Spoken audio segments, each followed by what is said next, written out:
Satia Gómez y voy a presentar la ecología de poblaciones del armadillo de 9 bandas, Dasypus novemsictus. Esta investigación fue llevada a cabo por autores de la Valdosta State University de Georgia en la reserva Tall Timbers Research Station en Florida. El trabajo de campo se llevó a cabo en 1992 a 2006, sin embargo los investigadores como tal solo estuvieron hasta el 2003. Del 2004 al 2006 la información que se tiene es por un programa de conservación de la codorniz de cola blanca donde se buscaban remover a sus depredadores, entre ellos el armadillo. Entonces cada vez que se encontraba un armadillo que había sido marcado por el equipo anterior, se enviaba la información. Se hizo el estudio durante los veranos de cada año, promediando 300 horas de esfuerzo en cada año, con 2 a 7 investigadores haciendo los recorridos, y los recorridos iban de las 4 de la tarde a las 12 de la noche.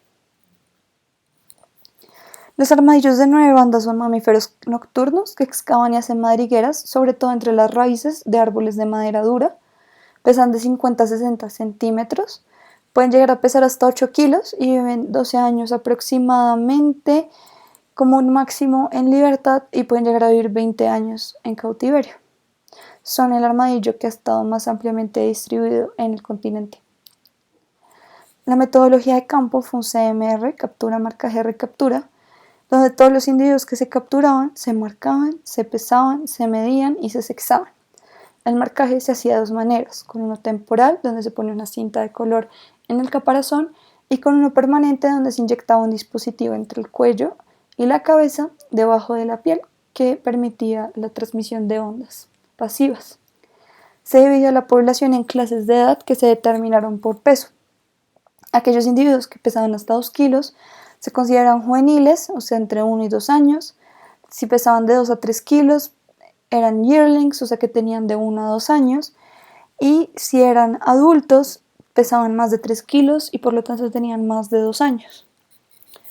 Otra de las variables que se buscó identificar fue el estado reproductivo de las hembras. Esto no se hizo con machos, ya que los machos no tienen un carácter que sea fácilmente identificable, ya que se pueden reproducir todos los años.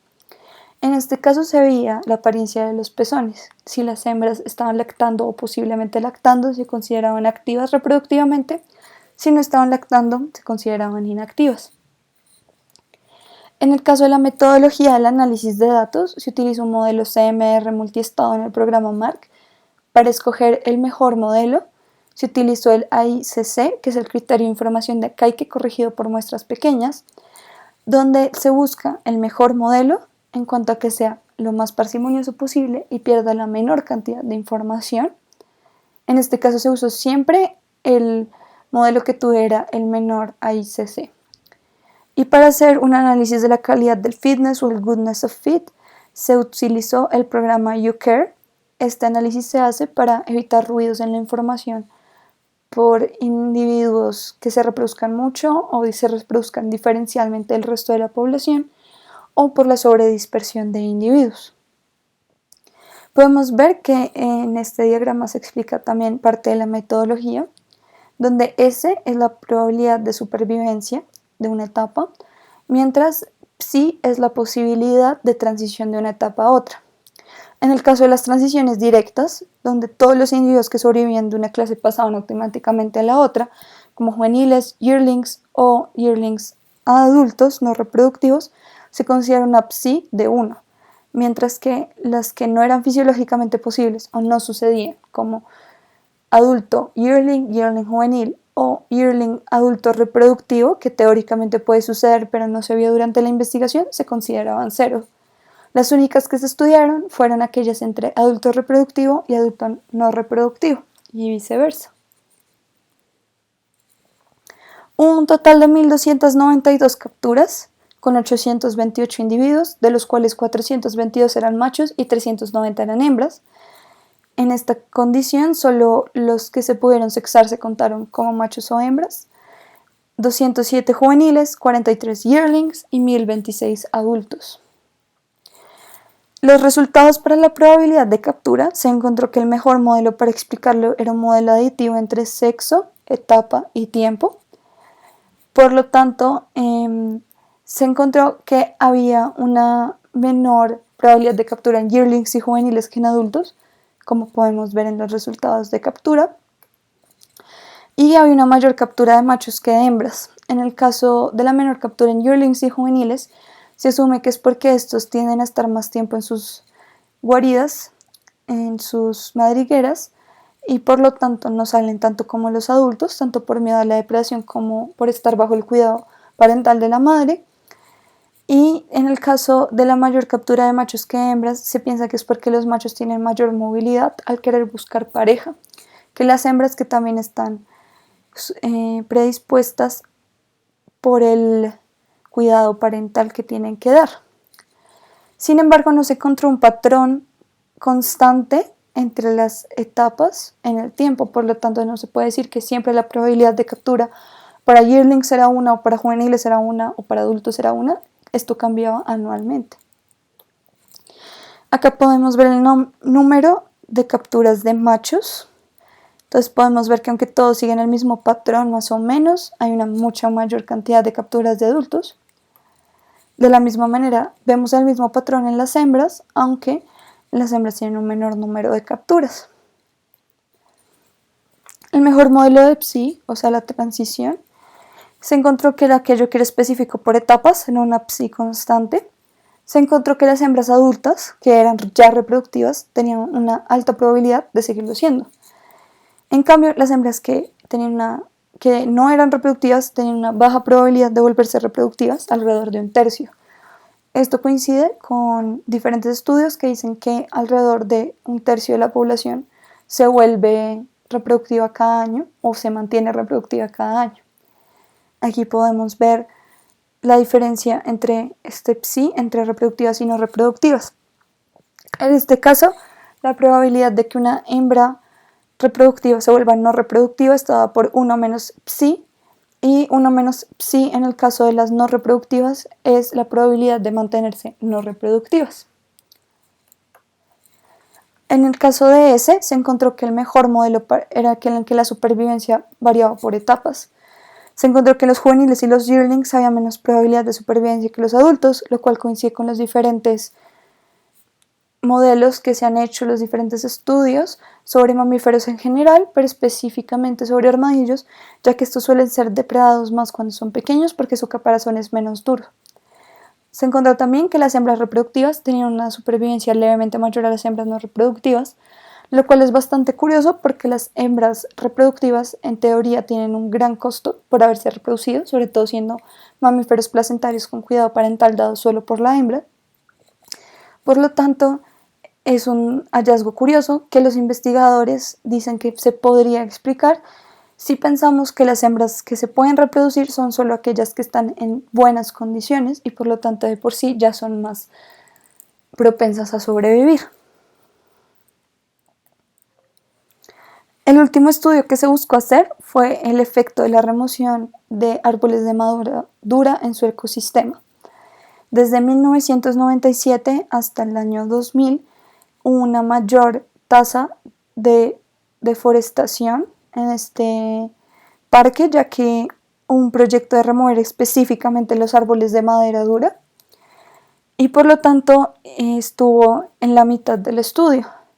Se pudieron ver tasas antes, durante y después. Se encontró que el mejor modelo eran tanto el aditivo como el interactivo entre las variables, ya que se encontró que estaban igualmente soportados según el criterio de Akaike. La supervivencia fue menor durante la época de tala que antes o después de la tala. Entonces podemos ver que el gris es durante, gris oscuro es antes y gris claro es después.